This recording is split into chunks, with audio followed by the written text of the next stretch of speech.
Ich möchte mit Ihnen über eine neue Weltordnung sprechen, die sich von allem unterscheidet, was Sie bisher gehört haben. Dieses neue Weltsystem wird auf Grundlagen aufgebaut, die es dem Antichristen ermöglichen werden, die Kontrolle über die Welt zu übernehmen. Dieses System basiert auf Sünde, sexueller Unmoral und Verderbnis. Die neue Weltordnung lehnt den Gott der Bibel ab und verlangt tatsächlich einen neuen Gott. Das wahre biblische Christentum wird in diesem neuen Weltsystem nicht willkommen sein. Achten Sie in den nächsten Minuten darauf, während wir untersuchen, was uns bevorsteht. Wenn Sie den Begriff neue Weltordnung bei Google suchen, werden Sie unterschiedliche Ergebnisse finden, von denen viele vorschlagen, dass die neue Weltordnung eine Verschwörungstheorie ist. Wenn Sie auf die Wikipedia-Seite zu diesem Thema klicken, werden Sie feststellen, dass die erste Zeile besagt, dass die neue Weltordnung, NWO, eine Verschwörungstheorie ist, die das geheime Aufkommen einer totalitären Weltregierung vorschlägt. Das gemeinsame Thema in den Verschwörungstheorien zur neuen Weltordnung ist, dass eine mächtige und geheime Elite mit einer globalistischen Agenda darauf hinarbeitet, die Welt schließlich durch eine autoritäre Einheitsregierung zu regieren. Es ist nicht meine Absicht, darüber zu diskutieren, was eine Verschwörungstheorie ist oder nicht, sondern vielmehr darüber, was die Bibel über den Zustand der Welt, auf den wir zusteuern, sagt. Was ich Ihnen durch die Schriftstellen mitteilen möchte, ist keine Verschwörungstheorie, sondern eine biblische Prophezeiung, die sowohl als Warnung als auch als Leitfaden für uns alle dienen soll, während wir unser Leben durchqueren. Es gibt eine Denkrichtung unter Bibelwissenschaftlern und Theologen, die glaubt, dass sich die Welt auf eine Situation zubewegt, in der es einen globalen Führer geben wird, der eine einheitliche Währung, eine einheitliche Gesundheitsorganisation und sogar ein einheitliches Militärsystem einführt, alles Elemente, die auf eine vereinigte Weltregierung hindeuten. Die Bibel verwendet nicht die Begriffe einheitliche Währung oder Weltregierung, aber lassen Sie uns untersuchen, was sie tatsächlich sagt. Offenbarung 13, 15-18, es wurde ihm Macht gegeben, dem Bild des ersten Tieres Leben zu geben, damit das Bild sprechen konnte und alle getötet wurden, die das Bild nicht anbeteten. Er zwang alle, kleine und große, reiche und arme, freie und versklavte Menschen, ein Malzeichen an ihrer rechten Hand oder ihrer Stirn zu empfangen. Sklaven, eine Marke an der rechten Hand oder an der Stirn erhalten, so dass niemand kaufen oder verkaufen kann, es sei denn, er hat die Marke, die den Namen des Tieres oder die Zahl seines Namens ist. Dies erfordert Weisheit, wer Verstand hat, der berechne die Zahl des Tieres, denn es ist die Zahl eines Menschen. 666. Vers 15 sagt uns, dass alle, die sich weigern, das Bild des Tieres anzubeten, getötet werden. Lassen Sie uns einige hypothetische Szenarien durchdenken, um die Frage zu beantworten, wie wird bekannt, dass jemand sich geweigert hat, das Bild des Tieres anzubeten? Obwohl dies in der Bibel nicht ausdrücklich erwähnt wird, stelle ich mir vor, dass der Antichrist wählen wird, mit Hilfe von Menschen in Gemeinschaften, Dörfern, Städten und Metropolen zu regieren, die überwachen und jeden melden, der sich weigert, sich der Führung des Antichristen anzupassen. Die Bibel sagt einfach, dass das Tier alle, die sich weigern, das Bild anzubeten, töten wird. Es ist möglich, dass bekannt wird, dass jemand sich geweigert hat, zu beten, weil der Antichrist irgendeine Art von öffentlicher Loyalitätsbekundung von ihnen verlangen wird, und die Weigerung, dies zu tun, wird mit dem Tod bestraft. Es ist wichtig zu bedenken, dass der Teufel zu diesem Zeitpunkt der Geschichte glaubt, er habe die Hauptrolle übernommen. Er will Aufmerksamkeit, möchte gepriesen und angebetet werden, und jeder, der sich weigert, wird schwer bestraft. Um so etwas durchzusetzen, wird es wahrscheinlich ein Gesetz oder eine Art von Polizei geben, vielleicht sogar ein Militärgesetz. Wie dem auch sei, die Bibel sagt uns, dass es einen hohen Preis für diejenigen geben wird, die sich weigern, das Tier anzubeten. Darüber hinaus wird der Antichrist alle zwingen, eine Marke an der rechten Hand oder an der Stirn zu erhalten, wenn sie kaufen oder verkaufen wollen. Denken Sie darüber nach, was hier gesagt wird, was auch immer diese Marke sein mag, sei es ein kleiner elektronischer Chip oder etwas anderes, sie wird das physische Geld ersetzen, und wir werden in einem Bereich eines weltweiten einheitlichen Währungssystems sein, einer Gesellschaft ohne Bargeld. Viele Menschen unterschätzen die Schwere dieses Regimes. Wenn sie zurückgelassen würden und wenn sie das Malzeichen des Tieres annehmen, schwören sie buchstäblich dem Teufel Treue. Viele Menschen könnten denken, ich werde mich weigern und mich einfach den Rest meines Lebens verstecken, aber das wird nicht möglich sein. Sie werden ihre Rechnungen nicht bezahlen, ihr Auto nicht tanken oder irgendeine andere Transaktion durchführen können, ohne das Malzeichen des Tiers. Und wenn sie sich weigern, es anzunehmen, müssen sie mit ihrem eigenen Leben bezahlen. Angesichts dieses Wissens, was sollen wir tun? Die biblische Prophezeiung ist zu unserem Nutzen. Also, wie können wir uns auf das Ende der Zeiten vorbereiten? Ich glaube, wir müssen zwei Dinge wissen. Erstens, es gibt nur einen Retter, und sein Name ist Jesus Christus. Nur er kann dich vor den kommenden schwierigen Zeiten retten, nur er kann dich vor der Macht des Feindes bewahren. Das Zweite, was wir wissen müssen, ist, dass obwohl der Antichrist noch nicht offenbart wurde, der Teufel bereits aktiv ist. Er arbeitet daran, uns von Gott abzubringen. Aber wenn wir den Teufel überwinden wollen, müssen wir das Wort Gottes kennen und im Schatten des Allmächtigen bleiben. Um ihn zu besiegen, müssen wir unaufhörlich beten. Um in unserem Leben als Gläubige erfolgreich zu sein, müssen wir dem Teufel und seinen Versuchungen widerstehen. Der Jakobusbrief sagt es so: Widersteht dem Teufel, und er wird von euch fliehen. Wenn wir im Schatten des allmächtigen Gottes bleiben, wird der Teufel keinen Platz in unserem Leben haben und besiegt werden. Der Feind hat keine Macht oder Herrschaft über uns, denn wir sind Kinder Gottes, gereinigt durch das Blut Christi. In Christus sind wir dem Verlangen des Fleisches gestorben und im Geist lebendig gemacht. Jesus sagt uns, wir sollen die Welt nicht fürchten, denn er hat die Welt überwunden.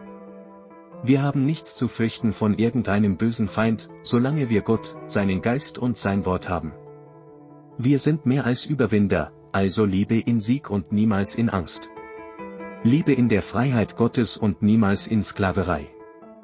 Am 26. Juni 2024 hielt der US-Außenminister Antony Blinken eine Rede, während das Außenministerium seinen jährlichen Bericht über die Religionsfreiheit in der Welt veröffentlichte.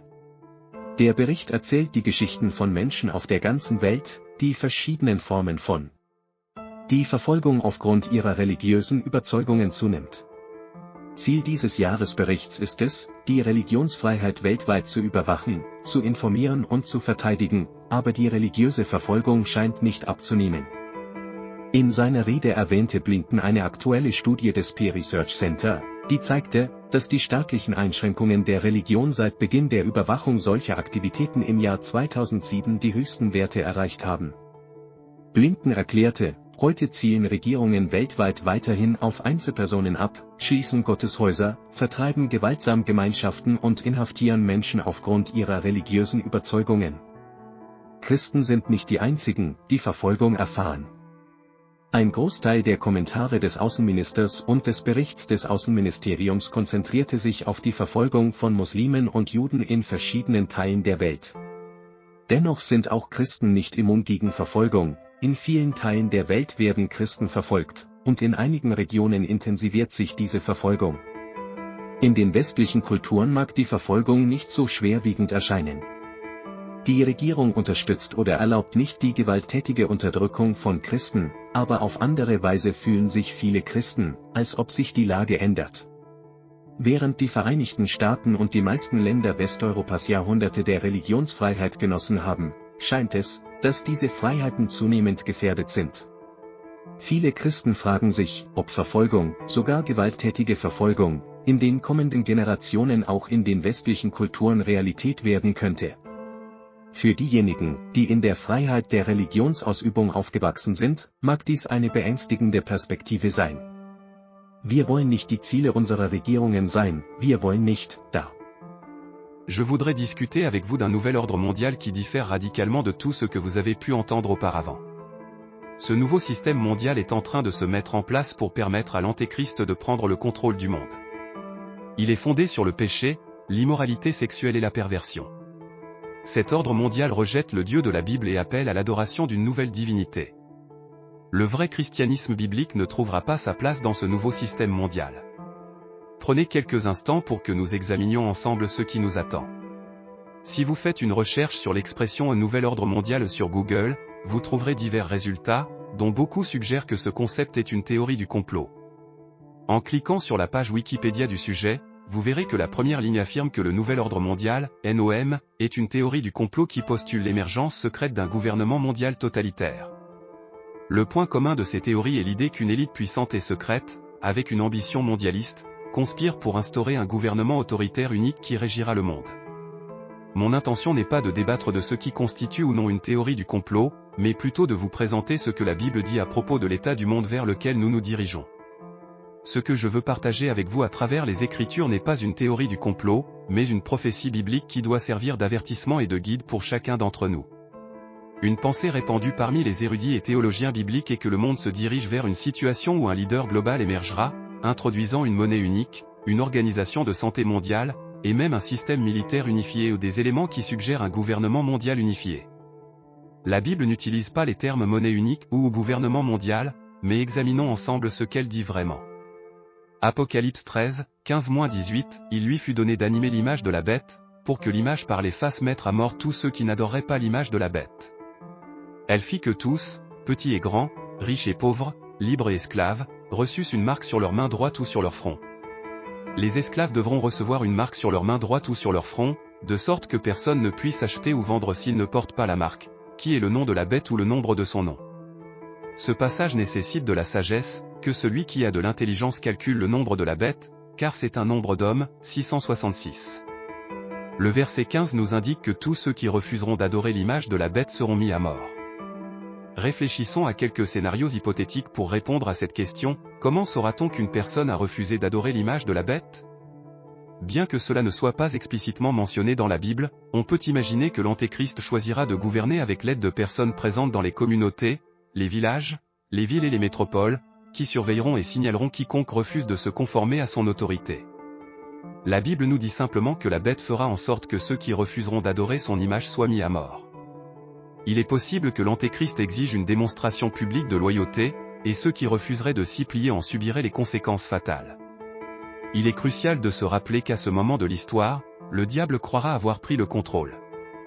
Il cherchera à attirer toute l'attention, à être loué et adoré, et toute personne osant s'y opposer sera sévèrement punie. Pour mettre en place un tel régime, il est probable qu'une loi ou une force de police spéciale, voire une loi martiale, soit instaurée. Quoi qu'il en soit, la Bible nous avertit que refuser d'adorer la bête entraînera un prix très élevé à payer. De plus, l'Antéchrist imposera à tous de recevoir une marque sur leur main droite ou leur front pour pouvoir acheter ou vendre. Réfléchissez à ce qui est énoncé ici, quelle que soit cette marque, qu'il s'agisse d'une puce électronique ou d'autre chose, elle remplacera l'argent physique, nous plongeant dans un système monétaire mondial unifié, une société complètement dématérialisée. Beaucoup de gens sous-estiment la gravité de ce régime. Si vous deviez être laissé derrière et si vous acceptez la marque de la bête, vous serez littéralement en train de prêter allégeance au diable. Beaucoup pourraient penser, je vais refuser et simplement me cacher pour le reste de ma vie, mais cela ne sera pas possible. Vous ne pourrez pas payer vos factures, faire le plein de votre voiture ou effectuer toute autre transaction sans cette marque. Et si vous refusez de l'accepter, vous devrez en payer le prix ultime, votre propre vie. Face à cette réalité, que devons-nous faire ? Les prophéties bibliques sont données pour notre bénéfice. Alors, comment pouvons-nous nous préparer pour les temps de la fin ? Je crois qu'il y a deux choses essentielles à savoir.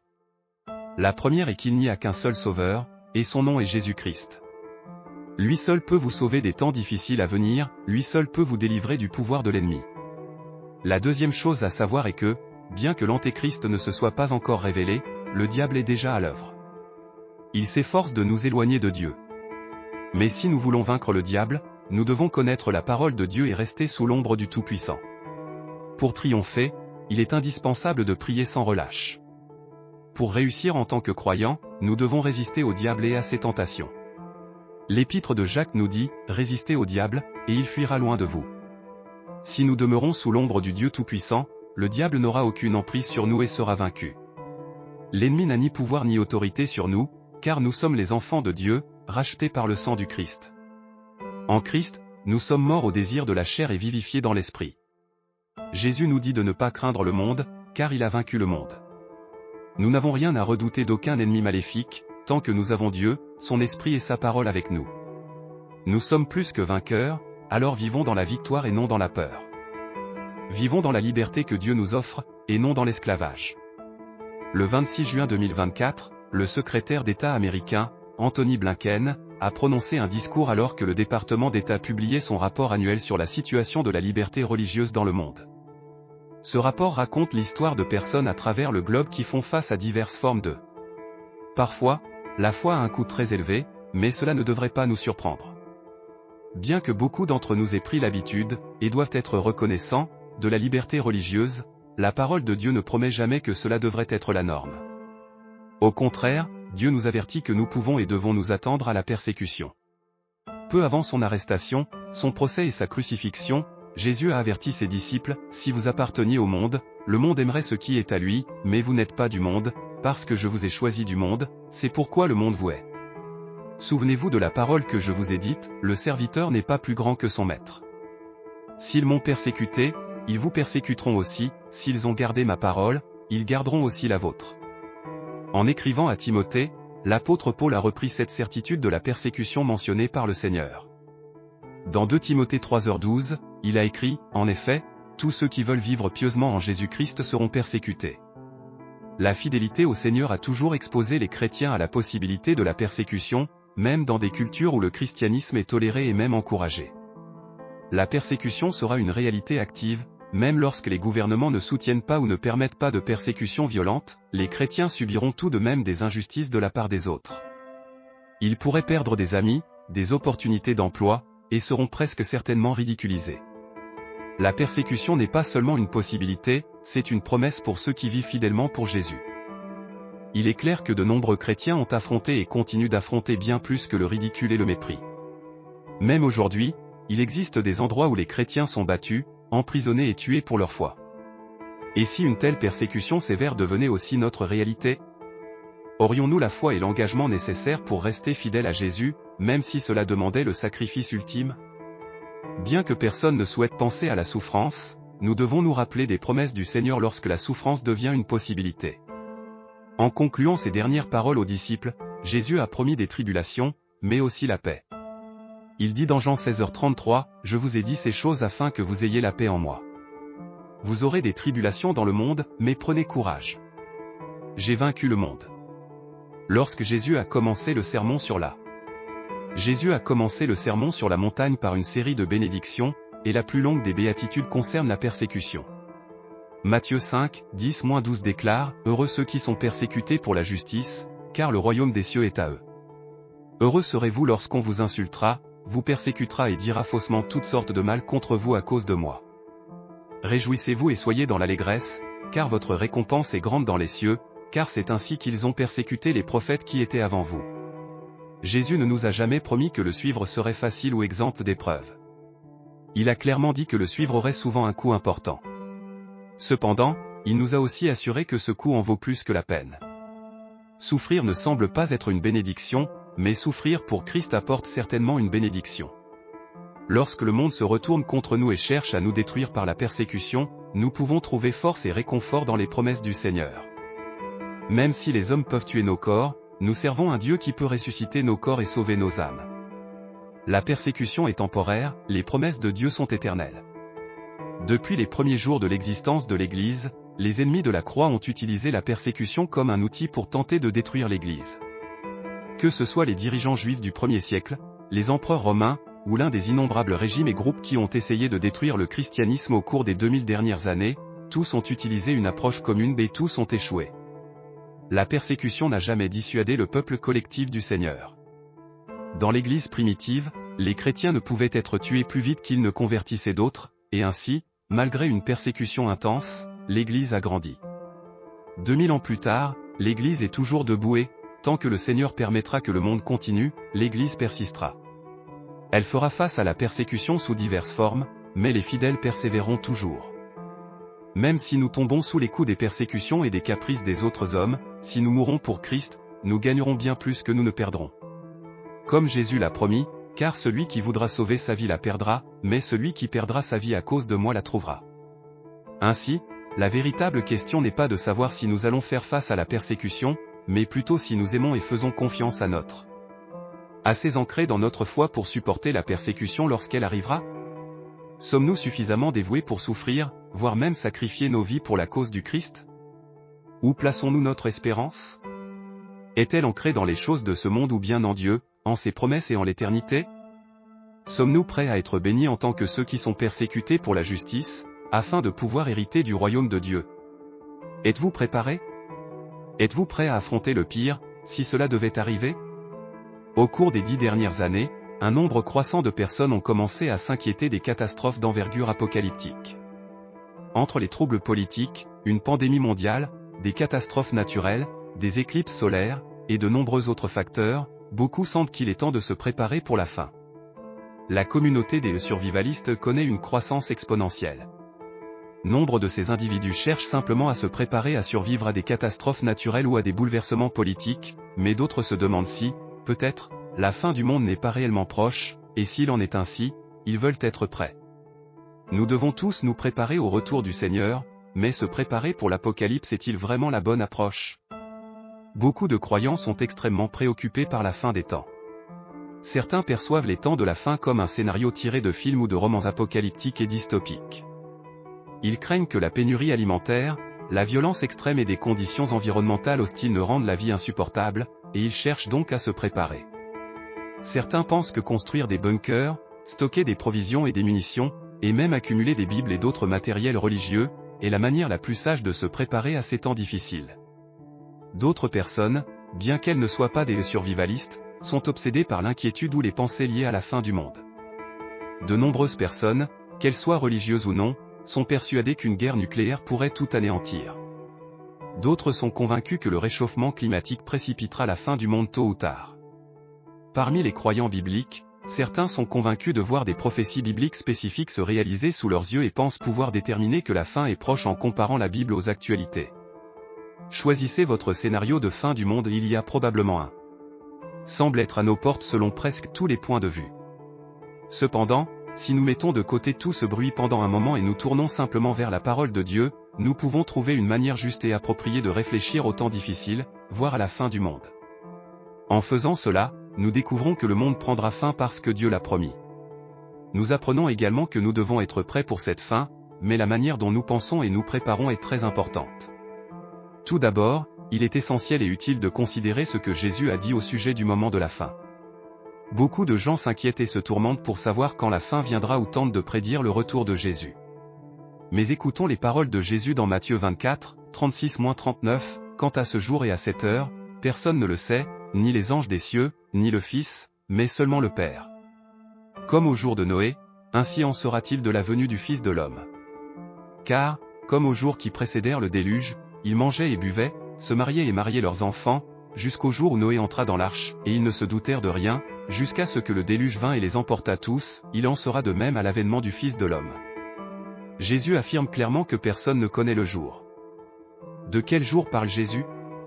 Un peu plus tôt dans le chapitre, les disciples lui avaient demandé à propos de la destruction du temple, qu'il avait prédite, et des signes de sa venue et de la fin des temps. Une grande partie de Matthieu 24 est consacrée à la première question, mais pour répondre à la question sur la fin des temps, Jésus dit que personne ne connaît le jour. Jésus ne nous a pas donné un message secret codé pour que nous puissions découvrir quand il reviendra. Il ne veut pas que nous passions tout notre temps et notre énergie à chercher des signes de son retour. Mais cela ne signifie pas qu'il veut que nous soyons pris au dépourvu. Au contraire, le fait de ne pas savoir quand Jésus reviendra signifie que nous devons être toujours prêts. Dans Matthieu 24h42, Jésus dit, « Veillez donc, car vous ne savez pas quel jour votre Seigneur viendra. » Ce n'est pas parce que nous ignorons quand le Seigneur reviendra ou quand le monde prendra fin que nous ne pouvons pas être prêts. Cependant, le temps et la manière du retour du Seigneur, que nous ne pouvons pas connaître, devraient changer notre manière de nous préparer. Voyez-vous, le Seigneur ne nous appelle pas à nous préparer à survivre à des conditions catastrophiques. Jésus ne nous exhorte pas à faire des réserves de provisions ni à construire des bunkers pour continuer à survivre dans un scénario apocalyptique. La préparation à laquelle Jésus nous appelle est la fidélité. Peu importe si la fin du monde est à des millénaires de distance ou à quelques jours, ce qui importe vraiment pour le chrétien, c'est de vivre fidèlement pour le roi Jésus.